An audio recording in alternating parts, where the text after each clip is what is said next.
but well worth it. Welcome to the Scottish Outdoors. We're going to talk investing, finance. It's good to see you in the chat box. Let me wires everywhere. Your chat, right? Because it's your show. This is a weekly show here for the Rocky Outcrop training community, and it's a nice opportunity to enjoy the Scottish evening. The sun will be setting here. It's evening time for me. I've got my OJ. I've got my orange juice here, but we'll call it a screwdriver. Chin chin. I've had my hands in the soil all day. You can hear me though, right? Oh, that's the problem. That's a problem if we're buffering a lot. How are we getting on? No, is it working or not?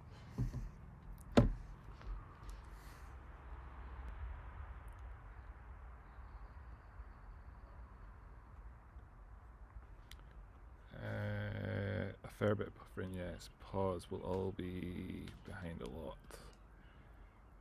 Okay, cool.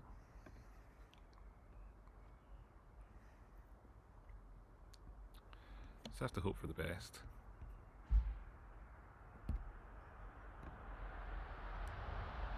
Everything will start working presently.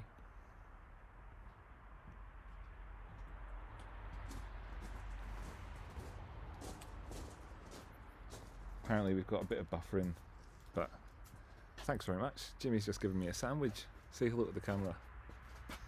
Parkside. Parkside, Parkside. Parkside boys. With Parkside boys. With Parkside boys. Parkside boys. Got a slimy sandwich. Parkside boys. Parkside boys. Parkside boys. Sandwiches for the Parkside boys, everybody. Mmm.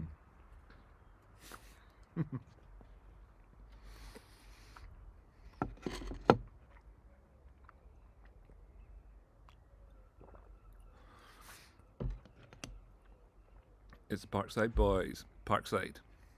Me and Jimmy have been going around calling ourselves the Parkside boys since we found those hats. They're great.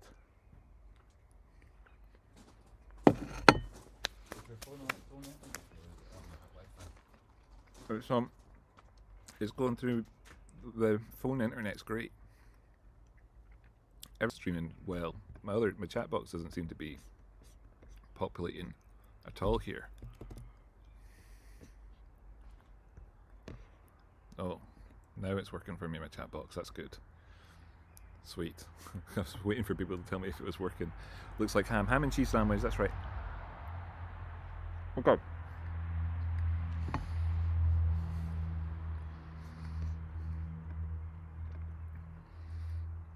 I also have this screen. You can see me there and here, which is great for people who've got double vision. And then there's the chart beside me. Maybe I make this one bigger.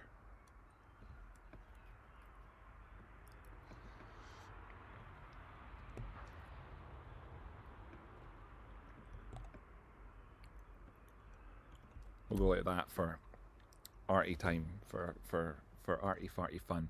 Okay, so we've got the chart beside me. That's actually live person chart. I think X marks the spot for where the price could be going to. That's my target. What's your target? Let me know your target in the chat box.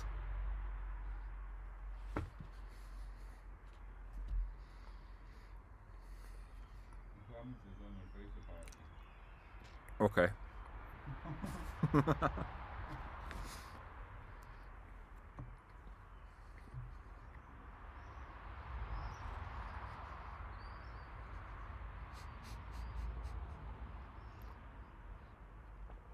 Awesome. Banana Fridge letting me know the volume is okay. Seeing you in the chat. Let's do a meme competition in the Discord. Using the meme fun lols room in the Discord for posting your memes, and then we'll nominate them and we're going to crown a meme king. Next week we'll review the memes and have a laugh on the live show. So every meme from today until next time I'm live next week, we'll do that in next week's live show. Have a good laugh, and somebody will be crowned the champion of memes. Last week's champion of the chat, the king, was Jay Hunter. He's had a red name in Discord all week. It's been fun celebrating his awesomeness. Who's going to be the awesomest of tonight? Who's the awesomest of tonight? Let's see that so far in my top fans. Death of Banana Fridge at number 2. Kitty's Never Die at number 3. But truth be known, we've still got like at least another 3 or 4 people that are within touching distance of that top spot so far.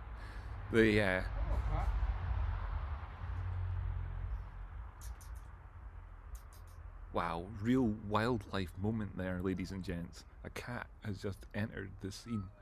Oh, it's meowing because it can't, because the gate door's shut. Oh, it's climbed over. It's fine.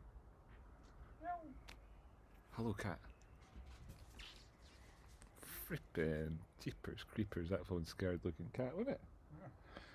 I didn't expect to run into a live stream. Didn't expect to run into a live person or a live stream.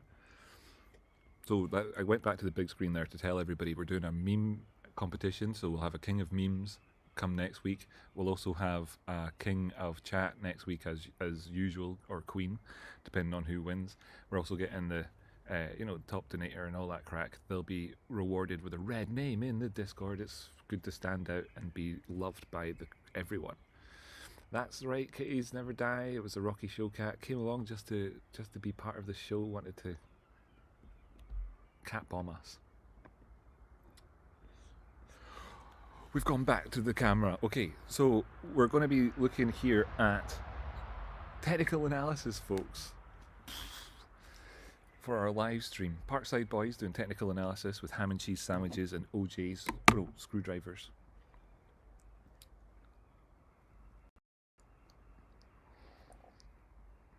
The chat there that the cat was hungry. I think you're talking about the person. The cat's a skank. Is the cat's a skank? Got this chart here. Is it this one? Or this one? So this.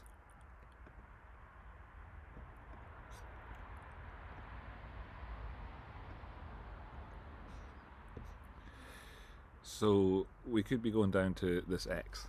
That's where that X came from. Yes, there was a reason for the X. There was a reason for the X. Who guessed that? Who guessed that in the chat? Welcoming this evening, I've been told.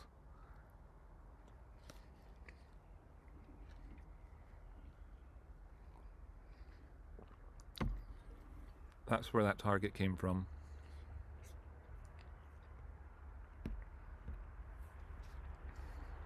Bet you didn't see that coming. Let me know what your target is in the chat box. It's definitely going down to, not saying it's definitely going to 72.99, but that's where my current target is. And just as you can see in the chart there, it's been going down towards that target so far. So I'm kind of cool as a cucumber when it comes to that.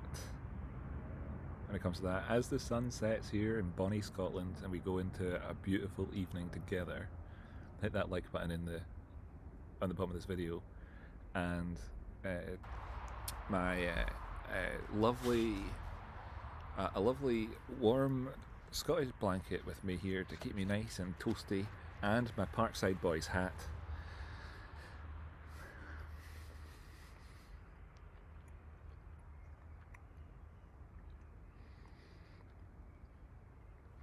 The main loaded dense green up there is beech trees, folks. Beech trees for those ones.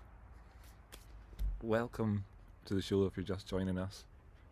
Good to see you, Minner.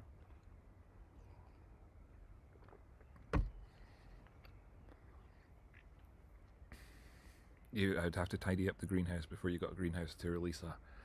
Couldn't take it in a greenhouse without having a good tidy up. Parkside Boys are known for having active greenhouses that are working well, and That means tools, sharp objects, all floating around. Okay, so that was my target there. Did you see the chat in the Discord about Bitcoin? Let's just have a quick look at the Bitcoin chart. It's not this one. It's this one. 1 hour time frame. Yeah. Now, this was shared by me on the premium side of the Discord. So it's a nice little thing to share with the chat here, since Parkside Boys are having an alfresco evening, technical analysis, trader coaching, education with the friends. Rocky Outcrop here if you're just joining me. Nice to meet you. Measuring from the high to the low of the plummet down that happened in price, the shocking plummet that happened, it gives you a particular type of trade setup. Rocky Outcrop V-shaped recovery, mapped, coordinated. It's like orienteering with friends, except you don't need a compass or anything. It's pretty straightforward, painting by numbers. And what we saw happen was that. So let's have a little deeper dive into what that was for just a moment.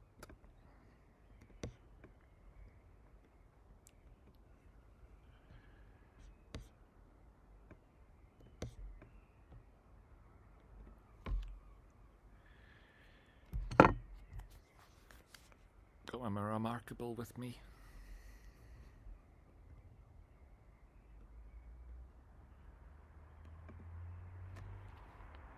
So, what?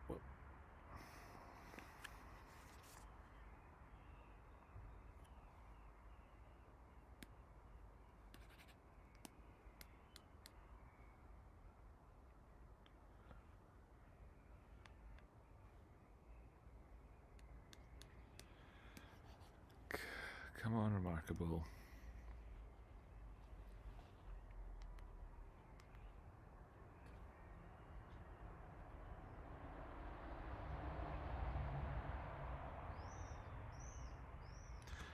I just wanted to do a quick remarkable, but we're stuck. There we go. Started working again, thankfully. Right, we know that prices move ups and downs. Bitcoin actually was recently kind of doing a bit of this, but then there was a steep drop off.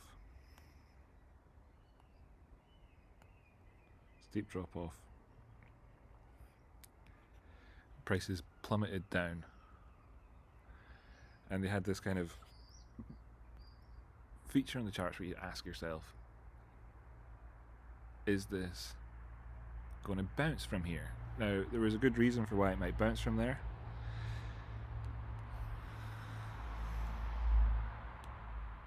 We'd spoken about this last week on the show, so a recap of last week's show.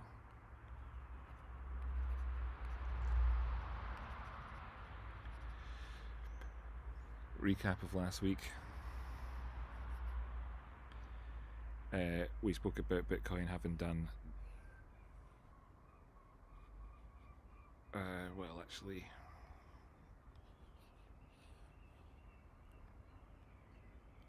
here, something like this, and we said that there could be a shoulder here, a head here, and a shoulder here if we saw prices coming back down. Is that right? Let's get the Bitcoin chart up again, show you what I'm talking about.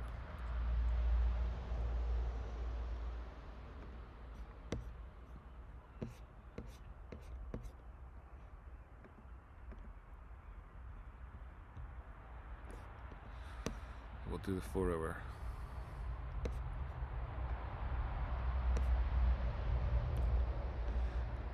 Trackpad fun. Okay. Yes, so Could come down to test various levels. I'll bring up that I talked about how it was doing this, and the way I was educating about it would be very useful for everybody. It's particularly useful for people who are trading the evening in Scotland as we're sitting outside having a glass of, we're having a screwdriver. We're calling that screwdriver, it's orange juice, and a ham sandwich, and we're just chatting with friends in the beautiful alfresco air. Let's just take a second to learn something with friends. Okay, just chill out, learn something with friends. So drop off in the price, right? Huge drop off. Now on another chart we have reasons worked out for why there might have been a bounce in this area, so that was sweet. But on this one you can see it's just a clean chart. And there was a big drop down here, and you're thinking to yourself, okay, there could be a bounce here because you've identified a reason for some other reason, because this is about confluence. So you've got a reason to be looking for this type of trade setup. That's your playbook, kind of the background. You need to have understood the background, the context of the situation before you like go in to try and anticipate something. So that's when that's understood, then this is what you're looking for.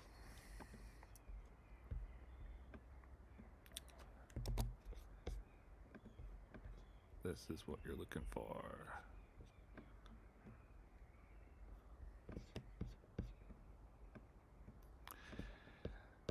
So the neat thing about this, of course, for all the premium side people and all the rest of it, was I shared it back over here before we had the great move up.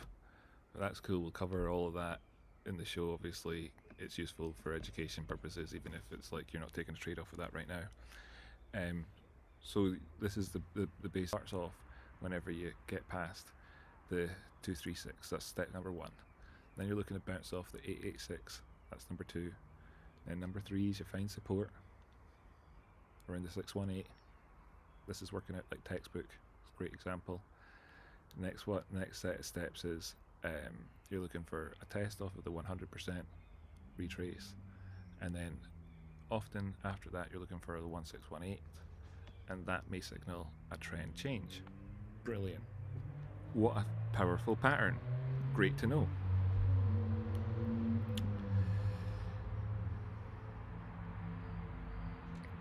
So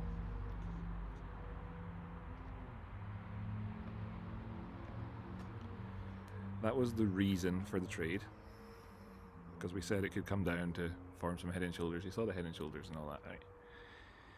And stuff like that. So then we had a huge move down, and what we want to do is measure from the highs to the lows to get a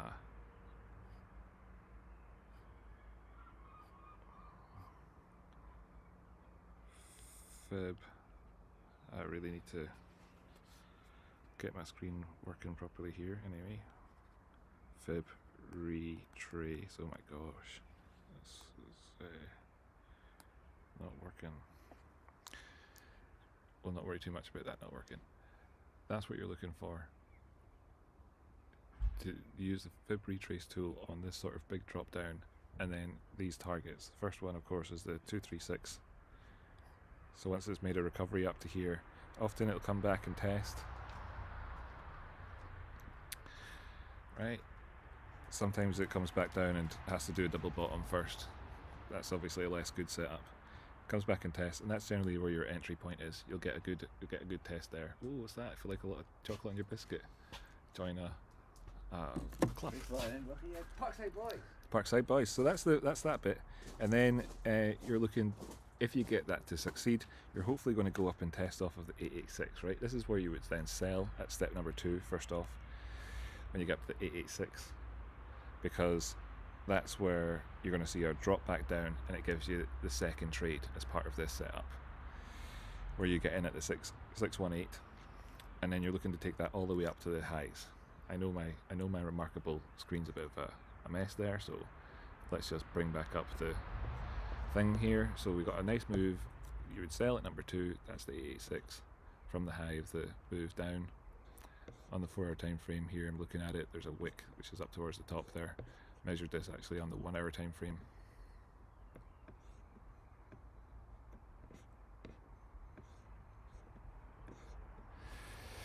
So a nice move back down here. You find support, you get in again, so that's your third. That's step number 3 is you buy in again. Then you're looking for a move up towards the 100% retrace. Fantastic, got that. That's where you sell again. Then you're looking to see if you can break the 100% retrace area. That'll take you onto a target up towards your 1618. So the 100% retrace was 105,000 there, by the way. And then the 1618 came in at 109,576. So it predicted that entire move, which is fantastic. Well worth talking about on a lovely Wednesday evening as the sun sets in Scotland, isn't it? Pretty cool. Backside. Lots of setups in that. Is the dusk as it is in this lovely Scottish evening?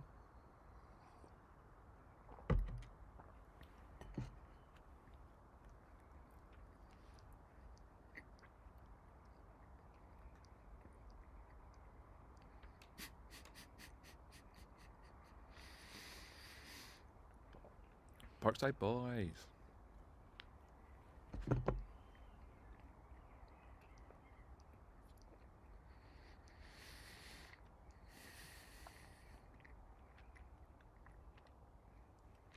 Well, anyway, that was a hell of a good trade setup.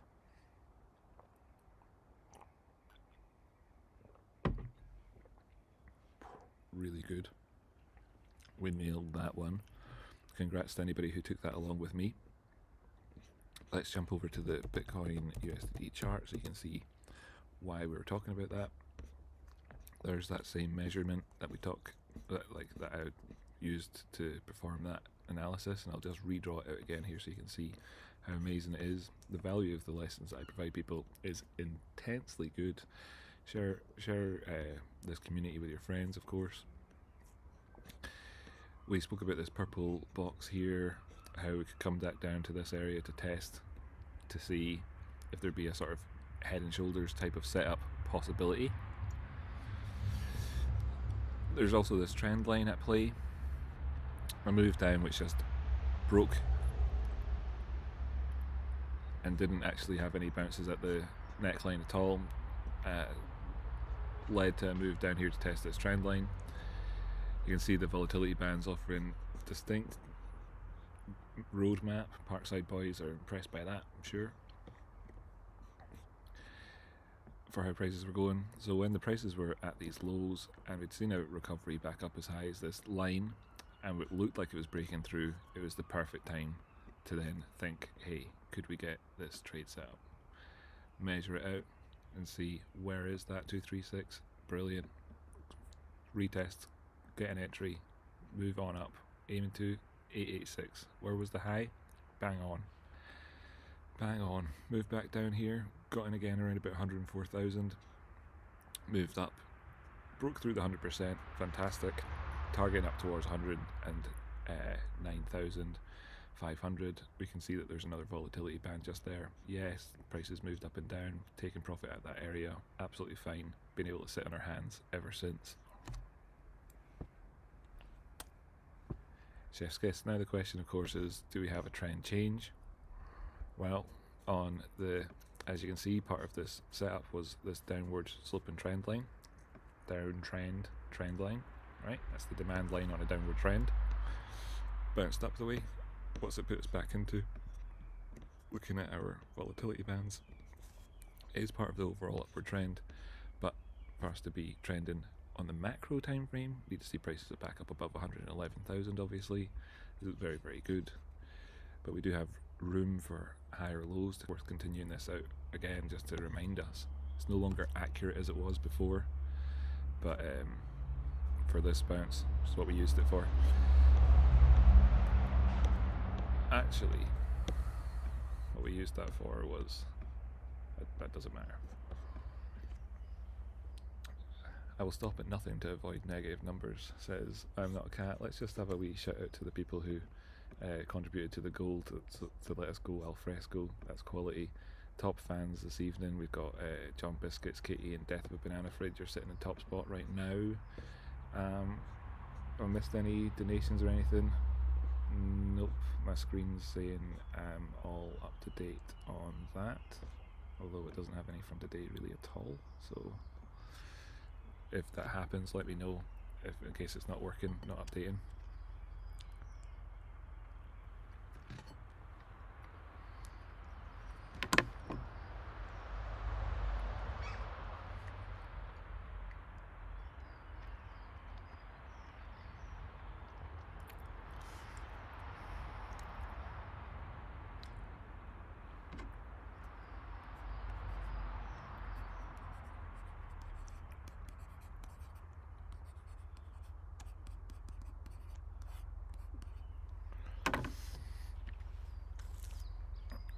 We're now at the five trading myths section of the show. 5 trading myths section. Ding ding ding. Oh, it's time to come back from the kettle if you're making a cup of tea or whatever, because it's 5 trading myths. Let's debunk some trading myths, folks, together.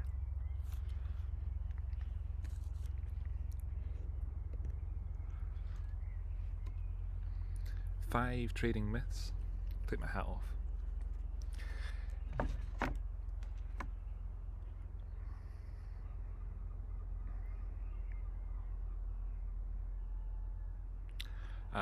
First trading myth in my notes here I was working with is a strange noise from a plant pot over there. I hope it's not coming to get me. High win rate means a successful trader. That's an easy trap to fall into, and I think it's one of the most common ones for new traders, and experienced traders kind of push towards it a bit too much sometimes, at risk of confirmation bias or not using risk management properly or stop losses and so on. Common one. High win rate, you know, it looks good on paper when your win rate is very high, but there's many different types of trading, and the best one is risk managed. Best trading style is risk managed approach, right? And what you need to do is have a risk to reward setup, and as long as you're being profitable overall, then having lots of small losses and then big wins actually works out. So it's Time for a new goal. what's a new goal? If you get it, you get a hot water bottle. Ah, right, get me a hot water bottle. Sweet, good goal. Let's do this, people. How much? What sort of thing should I do for this one? 10 super chats.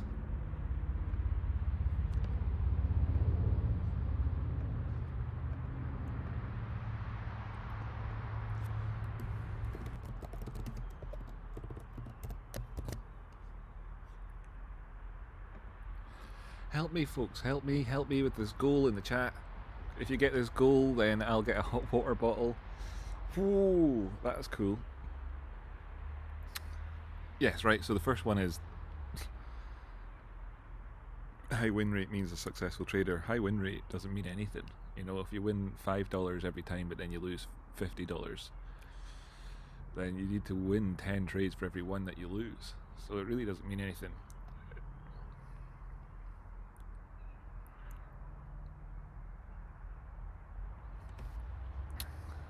So the next one is market manipulation. Kind of that I've experienced things like meme stocks trade in GameStop, for example, or whatever, or AMC, became very, you know, aware of like ideas are surrounding market manipulation, and then over time how much more powerful and important it is to make wise decisions with your trading and investing, you know, and the responsibility lying on your shoulders. Market manipulation does happen, but you know, it's like, it's not the thing that's stopping you from being a good trader at all. Like skilled retail traders, you know, get that there's mechanics at play, and then position accordingly, and can turn it into an advantage or a neutral factor rather than an insurmountable obstacle. So like, you know that things happen like short squeezes, for example, like, and squeeze will happen. We'll squeeze those short hedges at times. The inverse happens too. The next one is crypto is completely different. Yeah, people always talk about, oh, crypto's completely different, trading crypto's completely different. I use it often to give you examples that are applicable across all markets, like that amazing one that I've been showing in today's show. If you understand the basics of investing, you understand things like fundamentals, it's even easier with crypto, really. If you understand technical analysis, which drives the market, price drives price, you can see that there's risk reward setups. It's the same, and it's brilliant. In fact, the goals ruin opportunities, and you hear this one all the time. People complaining about high frequency trading bots, and they so often they actually make markets, provide depth and liquidity to markets, provide an important need whenever you're trying to get out of a position at times. And they snap up arbitrage opportunities and so on, but it's not like the biggest deal. Like, actually, again, it's about understanding liquidity and volatility and how they can actually enhance and either provide or take away from it at times. Things like that flash indicator that I've got that show you like where market prices will often move to is in so many ways the result of these types of behaviors. So it's absolutely is profitable to you if you know how to use it. And myth number 5 is good traders feel no emotion, and this is one that I talk about a lot. We talk about it all the time. Jamie and I talk about it. We tell people you're a human being. You remain a human being the whole time when you're trading.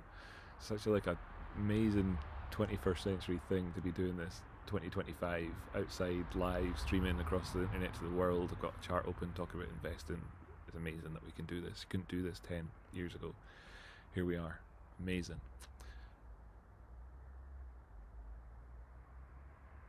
What was the myth there? But yeah, right. And there's a wonderful Scottish evening, and it's beautiful to appreciate it and take it in and be a human being, because for millions of years we evolved to have all these emotional things that you just can't switch off.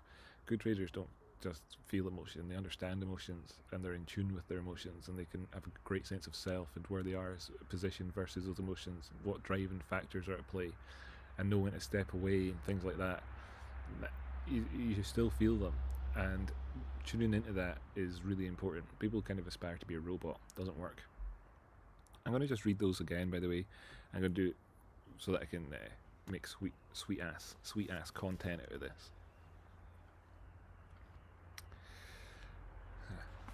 5 trading myths.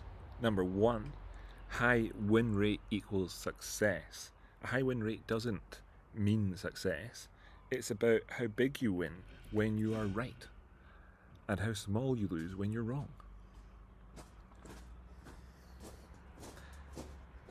Oh, this is nice. Oh, is it perfect? This is We didn't make it nice. to. Did you achieve the goal? We haven't made it to the goal yet. Oh no, so you're gonna have to stay cold. Let's just stay cool for just oh now. no, all chilly. Oh, and this is so nice. Oh, this is so nice. I'll just keep it then. Right, cool. We'll just wait till we get to the goal. We're not at the goal yet. I can't have it until I'm at the goal. Content. 5 trading myths. Number 1, high win rate doesn't mean success. Oh wait.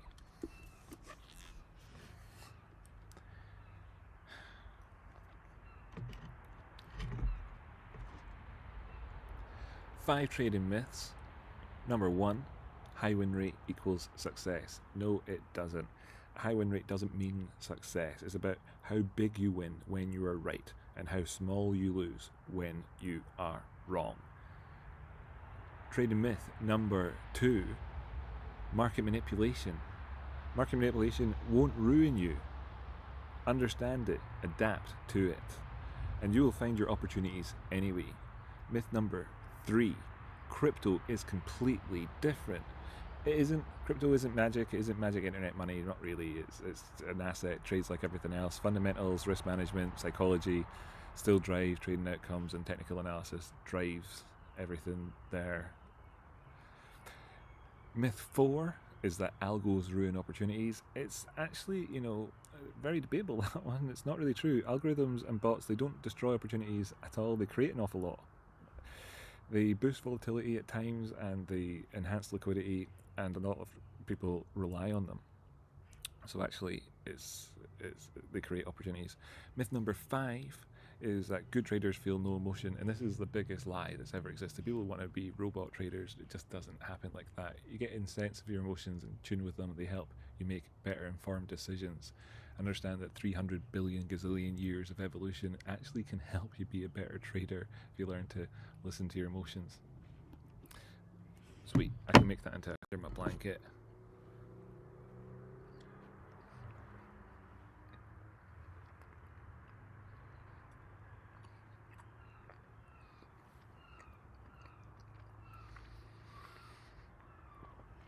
Queen of Sheba in the chat there. I've never seen an actual hot water bottle. Didn't know they still existed. Mental. Hot water bottles are awesome. Everybody knows it. Everybody knows it.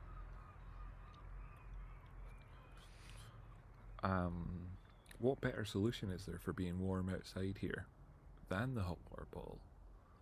It's 2025. What better solution is there? I'm not plugging anything into a USB cable out here. Don't go wild. Okay, cool. So we're now onto the sec. I've done that bit. I've prepared other bits of scripts and stuff in chat for the show. We can do them if there's time and permitting and everything else. But I really want to like have the live chat, the live show thing. So here's your opportunity to interact with me. Do these shows once a week, So this is the perfect opportunity. I've got my Discord app open. I'll open up my Discord app on my phone here as well. Just check and see if anybody has put any messages. You can put them on the premium general chat room, the tea room there. Let me see. Right. No, I've not missed anything. There was one from Nana earlier on who was saying, did the chat unlock the rules video last week? It's kind of my personal topic of focus right now, so was hoping to take a peek. And no, the chat didn't do that. We got 156 likes on last week's video. Needed 200, or we were not. Needed 200 likes. Or the video was staying in members only video. It is on my channel though. It's a members only video, so you can get it. And it's really that series of videos, that whole series, the psychology series. You'll see them on my channel because it's got the nice gradient orange coloured Rocky Outcrop logo as the thumbnail. Massive Rocky Outcrop logo. Orange. Massive Rocky Outcrop logo. Black background. That whole series of videos. Really good stuff.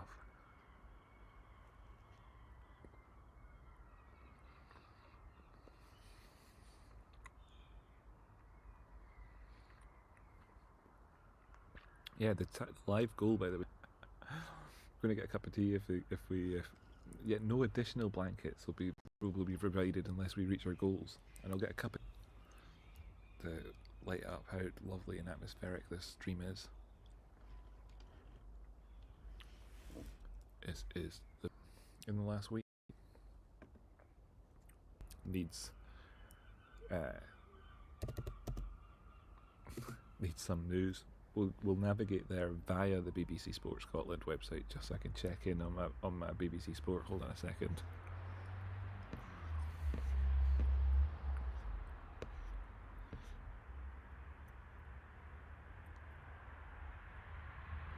Okay.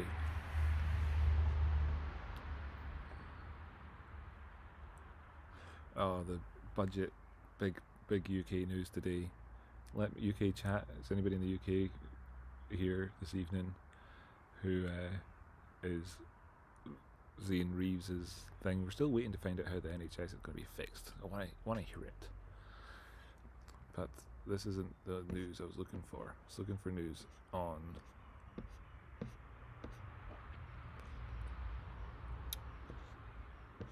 where's my Trump news? Trump China. Here we go. News.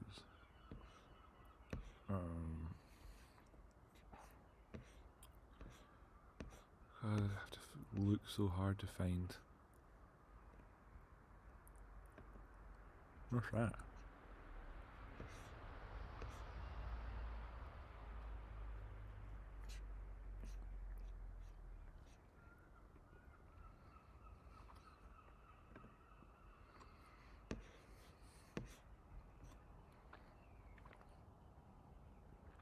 Oh,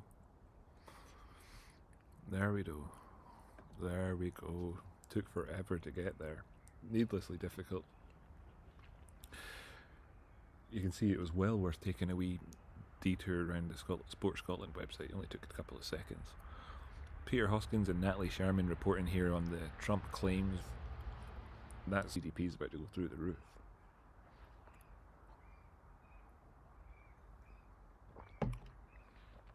In no small part because it sucked last time.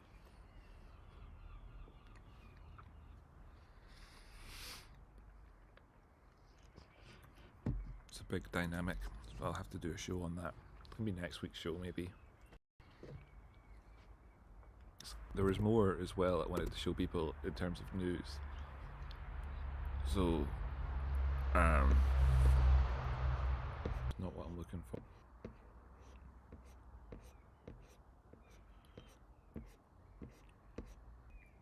Gosh, it's not there.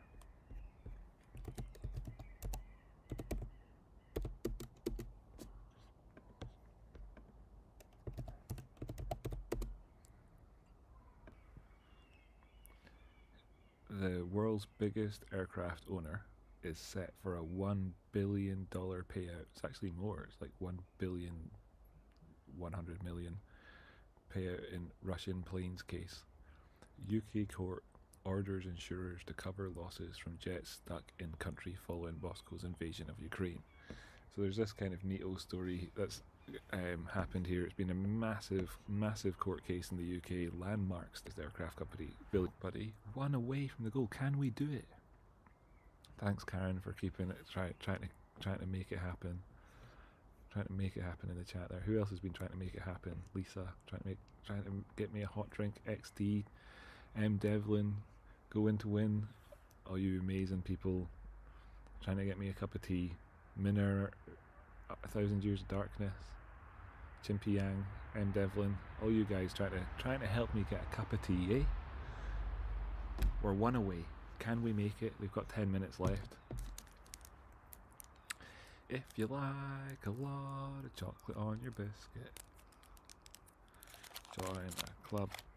I'm running out of battery on the old Remarkable, so no more Remarkable notes for today on today's show, probably.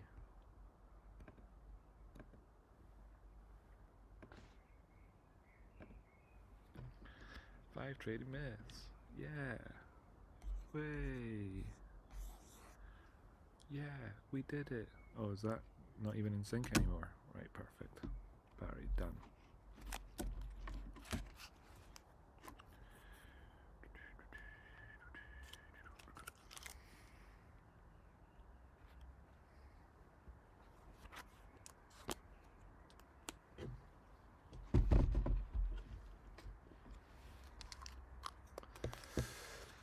Nice summary by the way, Minner. Number 2, market manipulation. It's manipulation all the way down.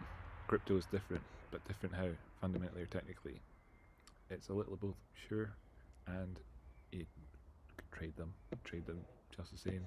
Head and shoulders pattern, same pattern. You know, for instance, plenty of things.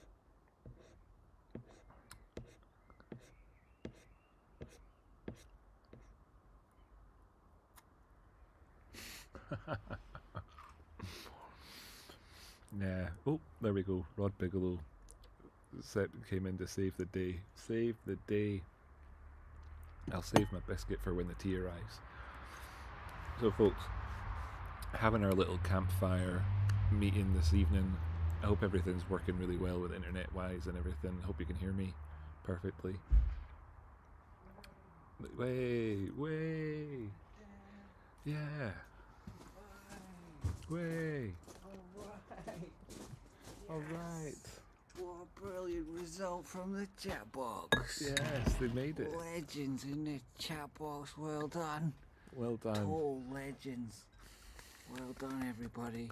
Congratulations. Here, have a cup of tea now. Drink it. Come on, drink it up. Drink up now. Yep, that's it. Plug this in. Thanks. Ooh, it is working. I can hear my audios working there and everything. That's cool. You just need to go back 20 seconds if you're finding any troubles. Aye, if anybody's having any buffering issues, just go back 20 seconds and it's perfectly fine. Okay, don't drop this now. Thanks.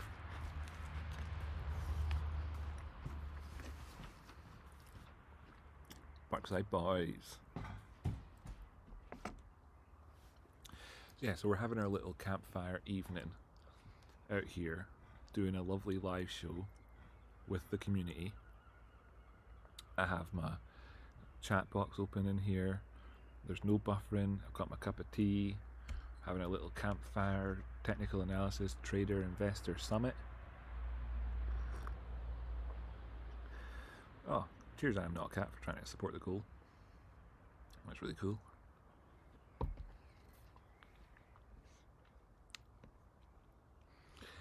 We've talked news. The big news being this is what I found was one of the more interesting stories. Wizz Air's had a hard time though. A lot of their planes were trapped in Moscow, but they'll get their money back. They'll get it.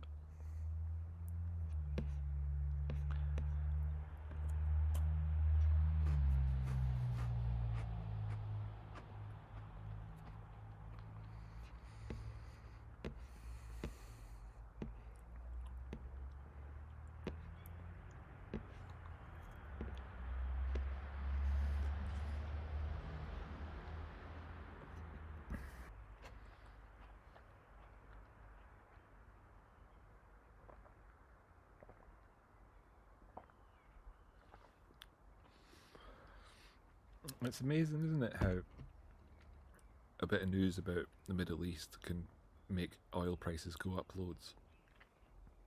It almost makes it seem like there's such a direct connection between security in the Middle East and oil prices that any particular actor in the Middle East that wanted to make oil prices go up could easily influence the geopolitical situation there. I wonder if anybody else has ever thought of that before.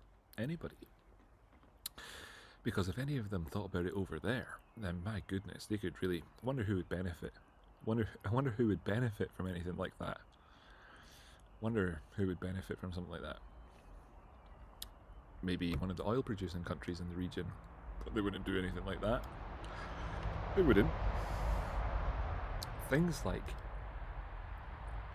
Wahhabi organisations that take over whole countries and have monochrome flags are in no way sponsored by people who want higher oil prices or anything like that. That's crazy. Even though there is a direct link between the news and oil prices like that. Weird, isn't it?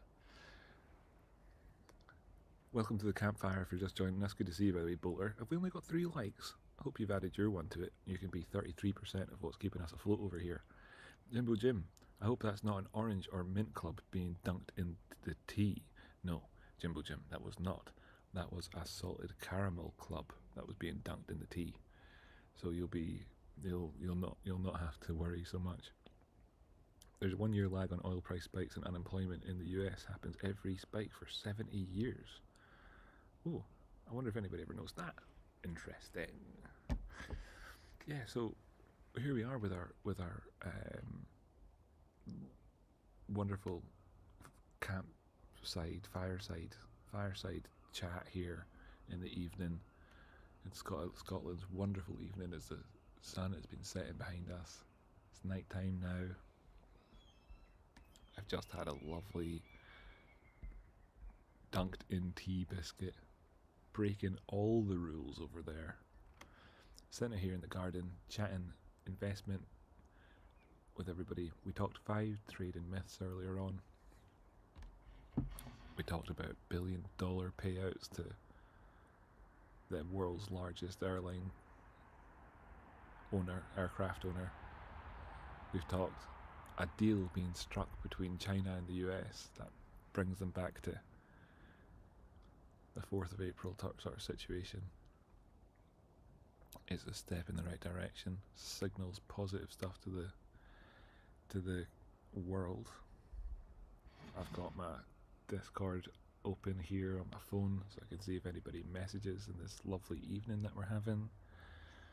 We're ready to talk any technical analysis or trade setup opportunities there for all of you if you just want to take the opportunity.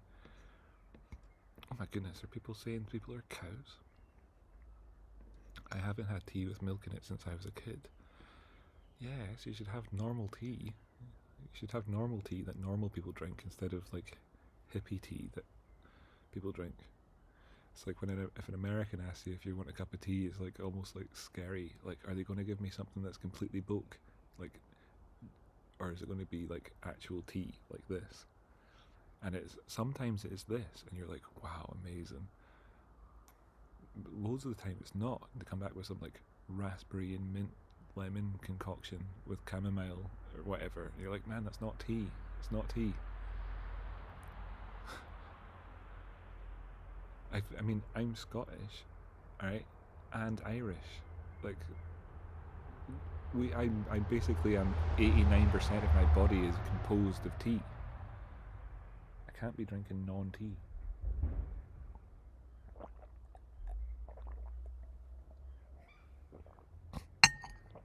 Stayed at a hotel in America one time in New York, and the concierge dude was super helpful, like really friendly guy, and he saw that I was drinking tea, and I was like making my own tea, and the guy was super into tea, you know, like really into tea, and he could see that I was really into tea because I was drinking a lot of tea and making my own tea with all of the, you know, lovely fancy pants hotel stuff all around, and I'm like, oh, just have a little cup of tea and get my own milk out and put it in.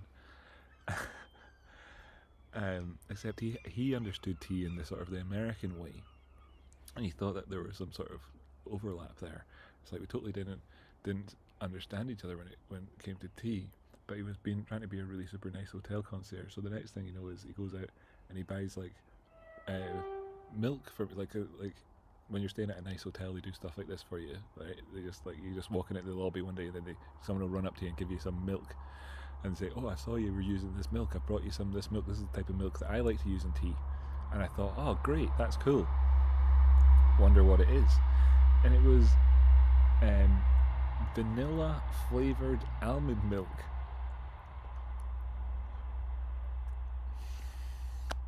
It was vanilla flavoured almond milk that he was and like, it's so funny because you want it, you know, you're like, oh, that's so awesome, thanks so much, that's so kind of you, that's so nice, you know. But inside you're thinking, well,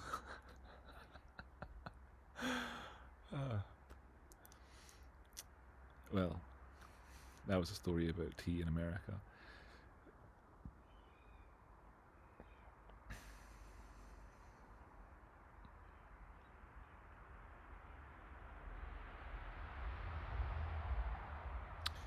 I happen to be a fan of Bigelow tea, says Rod Bigelow. I imagine that's like a White Russian. That's what I think it is. White Russian is like the second most acceptable form of tea. And I know it's not tea, it's not even coffee, it's nothing. But like, I'll take that. When train? Has there been a train yet?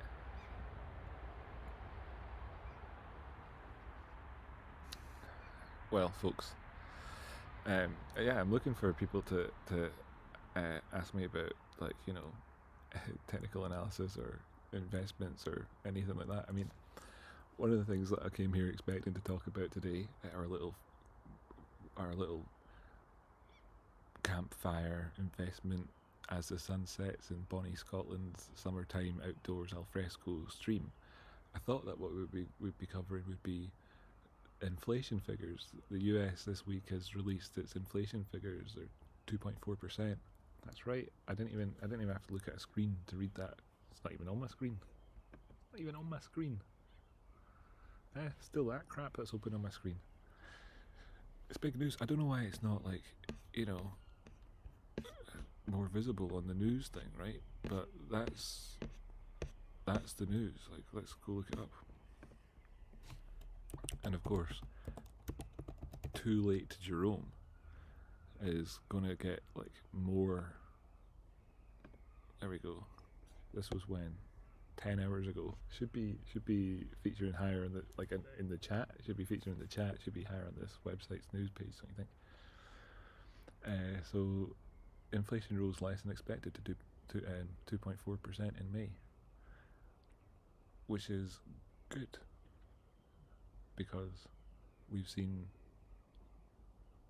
tariffs, economic uncertainty, geopolitical uncertainty. The Pope died. We've had all sorts of things happen in the world. Like the AUKUS agreement might be scrapped by America, which is like the UK, US, and Australian alliance where they're building nuclear submarines together. It's like the US might back out of that. It's like, don't back out of that. That's a massive amount of the military plan and strategic part. Big stuff's happening in the world. The reason why they might pull out of it is because they want to keep submarines for themselves to use against China if they take Taiwan. Right. This is why they might pull out of that. Like, so these sorts of things impact inflation. Okay, and yet inflation's coming at 2.4%, and the Fed's target's 2%, and people thought that it would be higher.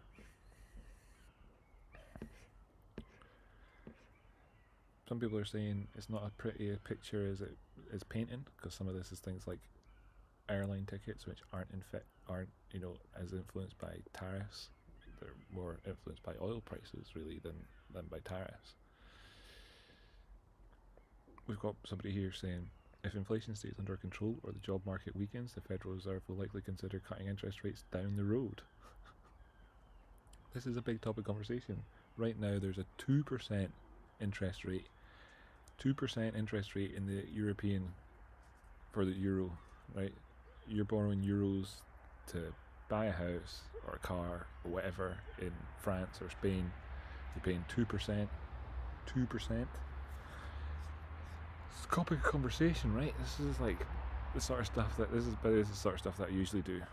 If I'm not al fresco having a campfire evening, then I'd be like all over this, ravenous, right?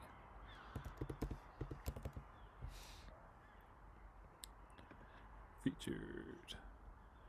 What is this? Bow, bow, bow. Right? So just like this chart here, just like if you're looking at a BTC USD chart, right, it'd be the price of euros in dollars. That's how that works for newbies in the world. So this on the right hand side is how many is the price scale. It's how many dollars you have to pay to get your hands on €1. So this is the 1 hour time frame. And if we look, for instance, you go back to the 12th of May, let's actually just stick on the daily time frame so you can see this in a bit more of an impressive scale.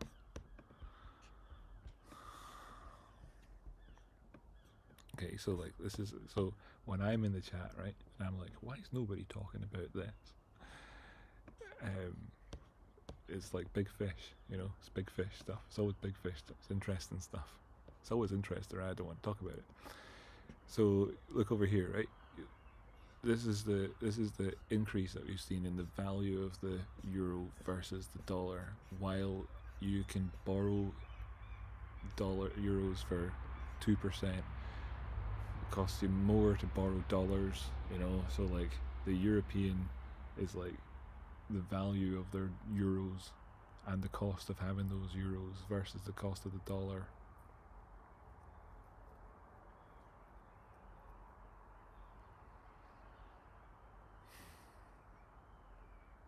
Yeah, and that's impacting things like the inflation number as well as tariffs and everything else. It's impacting things. All this impacts stuff as the price of the dollar's dropped an awful lot. This is the type of conversation that is like really interesting stuff. The Fed's preferred inflation measure, the Personal Consumption Expenditures Index, fell to 2.1% in April, but is also expected to rise in the months ahead. So while the data comes into the Fed, says it's expected to rise, and while inflation is expected to rise, that's also an inflationary measure that they measure. They measure the expectation of inflation, and if it's high, then really don't like that. It adds to inflation. Might seem crazy, but it's actually a hard data metric they use. And there'll be no rush to do what Donald Trump wants them to do, which is to cut interest rates. So it's a bit of a rock and hard place situation.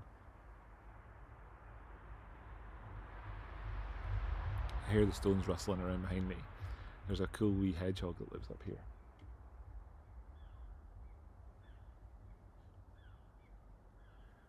I don't know if it's a hedgehog that's doing that. Actually, it's not a wee hedgehog. Hedgehogs are like that size. Could be though. Could be him rustling around eating snails. Anyway, I thought that was interesting.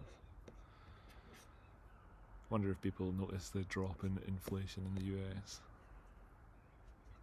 US Federal Reserve is expected to hold borrowing costs at between 4.25 and 4.5% when it meets next week, in anticipation of further rises in inflation. Markets are pricing in 2 Fed cuts by the end of the year, with the first arriving in September or October.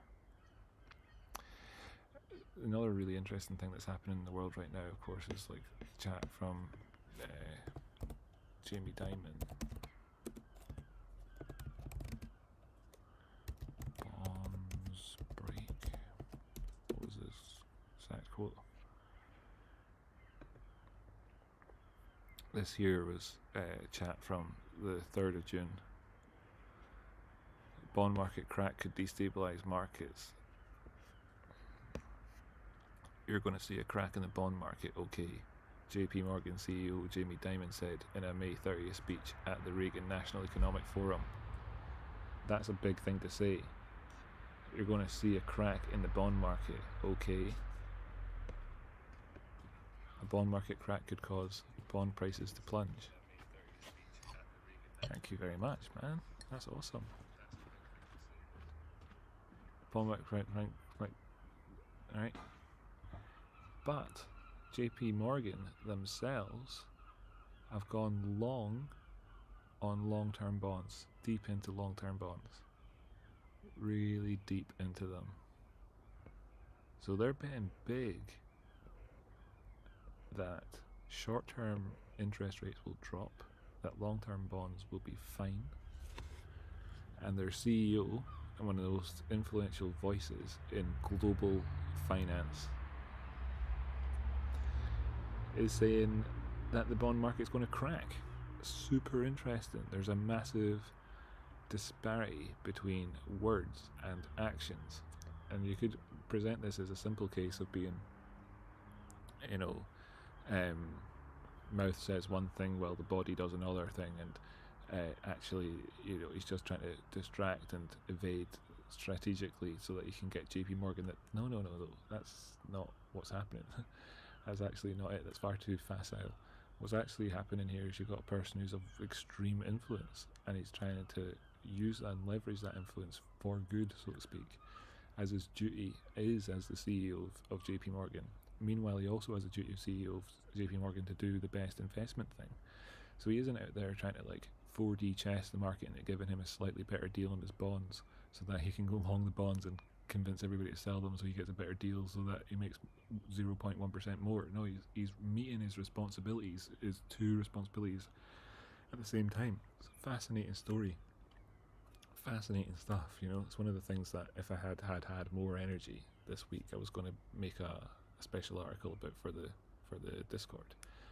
But I'm really lacking the energy since last week, so the last couple of weeks.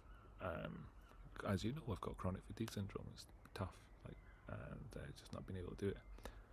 Right, but that was one of the things. Really fascinating, super interesting, and the fact that this is fresh news here, right? Really, essentially, pretty much last week, is missing the story as well. Kind of doesn't understand the true story. There's another interesting dynamic at play in this whole thing. There's more to it. Lots of news behind the news.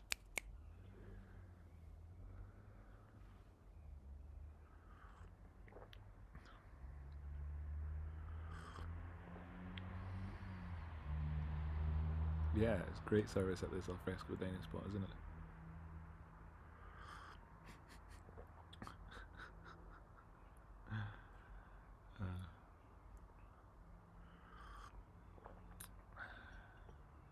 Okay, folks. So it's. I want to hear your thoughts. Right? It's not a massive challenge. Okay, it's not a massive challenge. It's not like the goals where you have to like put in credit card details or anything. But the the the sort of the goal for the chat here is one where you type words in. It's live right now, and give me your thoughts on anything that we talked about this evening, which includes U.S. inflation rates, the disparity between the European interest rates and US interest rates, the interesting parts about the inflation, what's brought it down, and airline rates and so on, the Boeing, or the aircraft company that's got $1 billion from a court case, one of the landmark biggest UK court cases, global court cases, biggest court cases in the world of all time ever. It's just happened. We've got a rare earth deal with China for minerals. We've got a great trade setup that happened on Bitcoin that moved towards the 1618, put a place where it could have changed the trend. We're looking to see if it can maintain above 107,000. That was it was only in there for like a 1 minute less when I was talking about actual what's going to happen with Bitcoin. But if you were listening, you heard me say looking for it to kind of stay above 107 really overall. Move towards 107 be the sort of the next buy the dip if we can maintain this cutting risk management quite tight on that one, because not going to allow the volatility within the range to take control, and then we can see if we can get things to move forward. Actually, if we were to get like people donating, asking for analysis and all that, I'd be talking about the others chart and asking the question of whether or not actually we need to see the altcoins rise in order to allow Bitcoin to meet all-time highs, rather than the other way around, because I got interesting chat about that. So those are a few of the topics that we've covered in tonight's show, along with cheese and ham sandwiches, the wild sound of wildlife, a hedgehog, and just the atmosphere, the look here, the chat. Jimmy brought me cups of tea, the Parkside hat, all of that, and then there's the Discord, all the chat. We've also got Meme King. We're looking to get people to do Meme King for next week. We'll try and announce a Meme King. We'll have that sort of competition in the Discord, and we'll have and we possibly elect a chat king from this week. Possibly, I'm not too sure. We'll see about that. So like that's my side of the chat. So my challenge to the chat here is if anybody has got anything to say about any of that. Dixie losing support, says Miller, indeed. Death of Banana Fridge is on a run. That's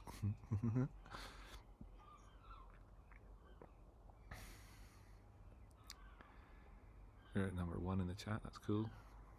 The 5 myths, yeah.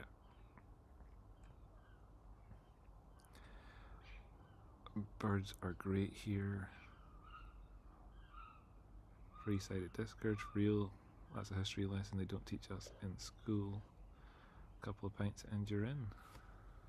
Right, well.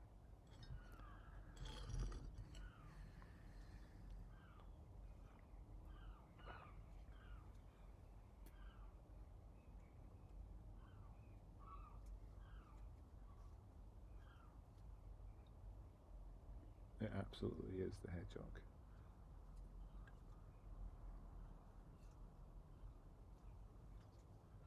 You get used to hearing hedgehogs and what they sound like, how they behave, and that's hedgehog sounds, that is. Colin's asking how do we feel. Thanks very much. Feeling all right. To discuss the GME news. What's the GME news? I've been wondering if there's been any GME news. Let's have a look at that. GameStop. See what the news says about GameStop. News. There need to be something good here.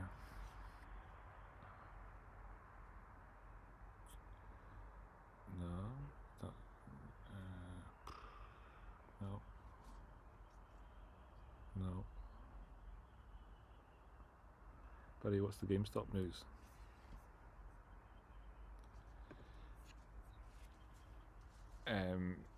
That's a good question, by the way. I think it was going to be something to do with under subscription on the bond markets. I think he was talking about specifically. So the way the bond markets work, which I explained in my bond market show, in fact. Rather than get into sort of great detail here, but just the idea that there's auctions and they bid for like how much they want and what price they want to buy them at. And the US is like, we're looking to raise $1 billion or whatever, you know, so they're trying to sell a certain amount of bonds and people are trying to buy a certain amount of bonds, and there can come times whenever there's under subscription, and then wouldn't necessarily be like the end of the world or anything, but like then, you know, you do that a few times or whatever, starts to show cracks. I think that would be the crack in the bond market.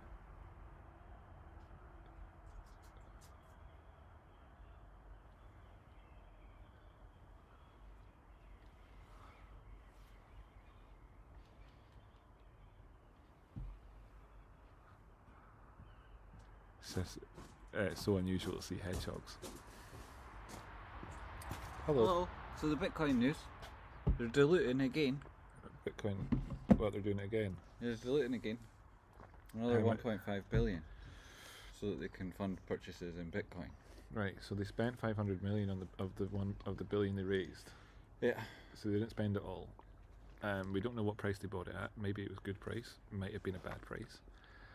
And well, now they're going to raise hasn't another. Been particularly inspiring. They probably got it at the top end. Yeah. They're going to raise another 1.5 billion, which immediately hit, like, share prices were down 5% today already. On the same day that earnings came in positive framing, but down tens of millions year on year. As well. Right. And so the share price was already down 5%, and now it's down another 10% post-market because of this filing. Well, that's bad. That's bad news. It's not particularly great. I was looking for GameStop news there, but that's all old news. Aye. That's the way it goes. Cash cows. GameStop's cash cows, the shareholder base.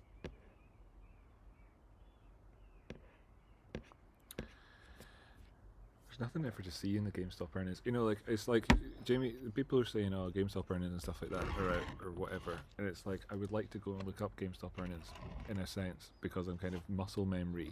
Except I know that there's going to be no chat from the board. It was like 780 million. Last year it was like 881 million, so it's a big drop. They've improved margins, but their overall revenue is down. Profitability's also restricted. But it's just the numbers again. It's not. There's no chat. There's no call. Yeah, there's no point in like looking up and seeing any comments or anything. It's like just data. And there's no operating profit. I think it was about a 10 million loss. So it's all about treasury bills and treasury bills contributing enough to the underlying to generate profit overall as they downsize the legacy business, and then hedging against devaluation of the dollar with the Bitcoin strategy, which is all well and good, but it's not going to make money for your kids time maybe. Okay, yeah. So like several years ago, I was like encouraging GameStop to go into the whole kind of Michael Saylor type of approach, and GameStop then raised several $1 billion and then did not do much with it apart from buy treasury bonds, which supports the business as it's losing money, hasn't improved the business at all, and then has raised more money to buy Bitcoin, spent half of that money it's raised already, and is now raising again, 3 times what they have spent so far to buy more. And like that's cool for Bitcoin. Long term, it's cool for like the strategy for like MicroStrategy. They're called strategy now. Long term, it's cool. It's cool. You know, it's good and everything. It's just it's like it's so incredibly underwhelming for somebody who said to do this like years and years ago, and I haven't watched them raise $4 billion to get a yield of like 5%, when they could have bought Bitcoin at $30,000 and stuff like that, you know, and have made. I would have. It's like okay, so GameStop has made $4 billion. That would be the headline had they spent that money at $55,000, right? So if they had not bought it anywhere near the bottom and spent all of it, they'd have made $4 billion. They'd have actually have made like $9 billion had they bought it anywhere near the lows. Instead, they've maybe made like nothing because the Bitcoin price is maybe right now below what it was.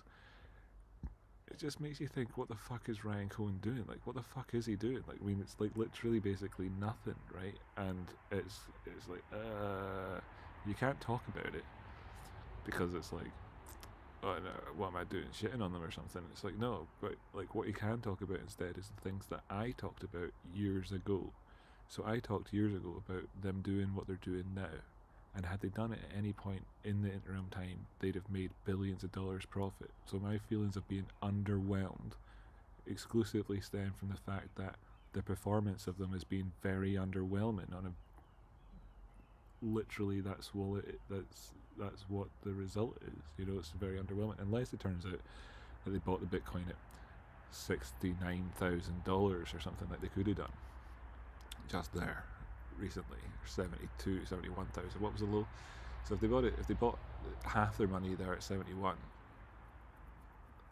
you know, and I am hoping for Bitcoin to go on to new highs. But yeah, so that's the situation. That's pretty much the thing. This one wasn't listed specifically for Bitcoin purchase like the last, but business use, investments or acquisitions. But so far we haven't seen any of those acquisitions. Yeah, exactly, right? So you've got this underwhelming stuff that's happening. It's like so incredibly not exciting for me who has outlined how they could be doing what they're doing now years ago when prices were lower. It's like that's great, but catching up, you know, catch up, come on, catch up. So it's not news, right?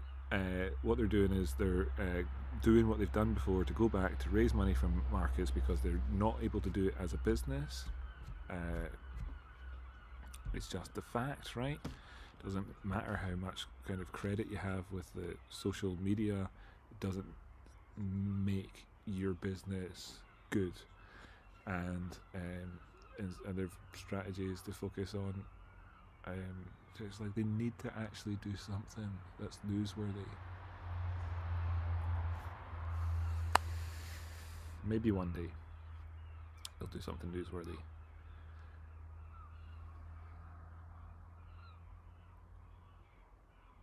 Meanwhile, there are other opportunities in the world as well, which is cool. Parkside Boys, yeah. Parkside Boys. So one opportunity that exists in the world is good value hedge trimmers from Lidl. Yeah, that's right. And Parkside will give you a good value deal on a hedge trimmer from your local German discount supermarket. Right. And I think you should get down there and buy them now because it'll be the best investment of your life, or up there anyway, on this investment show. Parkside Boys. How long has my stream been on for? It doesn't tell me here. An hour and 20 minutes. Cool. Okay, so we're not like well over time here, and things have been going along well. The earnings from GameStop and the news from GameStop is catching up to things that I was hyped about several years ago, which is cool. I'm looking forward to figuring out what the next thing I'll be hyped about with regards to this, so that I can celebrate it actually happening in about 4 years. Maybe it'll be something like them buying some Ubisoft. Maybe. Although it doesn't matter how long they're at lows, they probably won't buy them until it goes to an all-time high. So forget about that. That's Jamie's idea, yeah. Jamie's idea. Yeah. Do you want to see the Ubisoft chart? It's going 70. It's at, right now Ubisoft is at relative lows. Let's just bring up the Ubisoft chart so people can see it. This is something that GameStop probably won't do because Jamie had it as an idea a while ago. You know what they're like? They're like Robert Jordan, God bless his cotton socks, rest in peace, the author of The Wheel of Time. Whenever he discovered that the audience already had figured out who Demandred was, and they changed the character. And it's like that. It's like Ryan Cohen's like, what do the audience think we'll do? They find one person saying they could do something, like, let's not do it because then we need to do it when it's so slow. It has to have been our idea because it couldn't possibly be real. Let's get Ubisoft up. Ubisoft, is this, this could be like a huge move. Some people knew the channel because of this move. It would be their origin story. Right. The lore would be noticing this trade, $70 on Ubisoft. But even then, lower origin lore like that, even that legendary status like that'll eventually fade to myth, and then myth will be long forgotten. Right, by the time that Ryan Cohen decides to get Do up and buy anything about it. Yeah, exactly. The wheel turns, but the wheel turns, but he does nothing. Yeah. Pardon the language. But that's what's happening here. That's what's happening. Look, we're going to raise billions of dollars for acquisitions, but we'll not buy them until it's above $70. But make sure not to let your legend and myth fade to nothing. Join the Discord. Anyway, exciting ideas like them buying Ubisoft are like way freaking like. What is it at the minute? $9. I can't believe that they would do that. So you put what? If you put 5 billion, just trade it. Just put 5 billion on a trade. Don't bother even buying it. Be good. What's their market cap? Have I got the details here on my trading view? Where does it say it here in the key stats? Market cap 1.25. So they should just buy it. Just buy it. And then buy But options. will they? No, they won't. They won't do that. Well, But there's could deals they? at the minute because they've got a proper IP, and like Tencent want their hands on it. So they're trying to separate the liabilities at Ubisoft from the assets so that they can asset strip it, which if anyone notices and intervenes right at the minute, they're going to get a massive bargain. So there's zero chance they'll do that then. It's completely mispriced because of fear. Yeah. That's a really interesting opportunity there. We've been looking at the Ubisoft chart. If you're just joining us, that's what we've been looking at there. I'll bring it up so you can see it yourself. There it is again, the Ubisoft chart. This is the thing that Jamie brought to the attention of Ryan Cohen, which means Ryan Cohen will just not do it.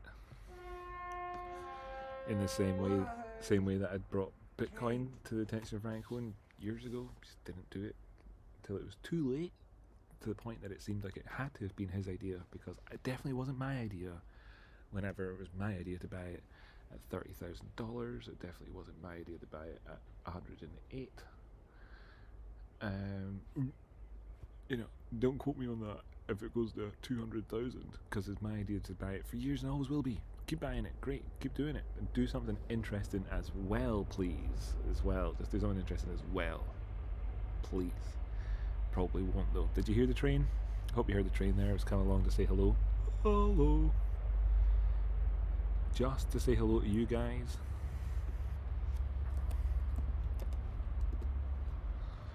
Here's y'all's American stock market.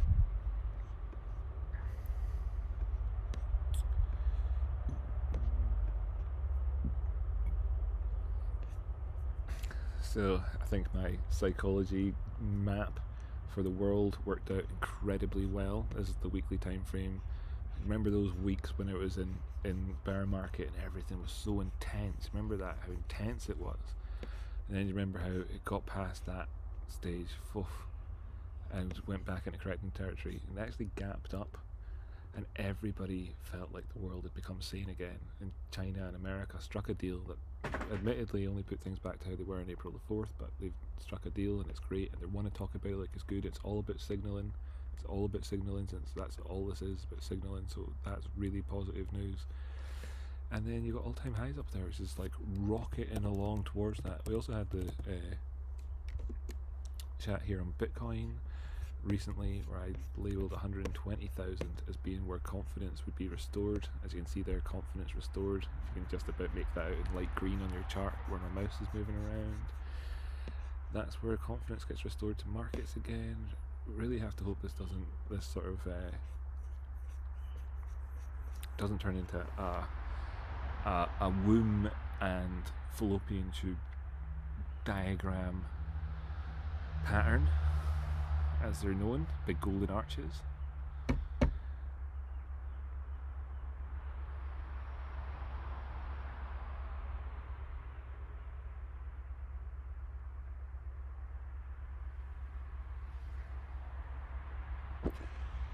Right, well, that's probably about it then. Yeah. Thanks everybody for being a part of what we do here as the Rocky Outcrop community, you know. The chat box is brilliant because of you guys, it truly is. And the content that we're able to make on this channel is truly brilliant because of how wonderful all of you are. So keep being wonderful. How good a gardener our mum is. Exactly, our mum's the best gardener. And Parkside boys! Parkside boys! Parkside boys! Parkside boys! Parkside boys! Parkside boys! Parkside boys! Yo! So it's what, 1:45? See you all next time.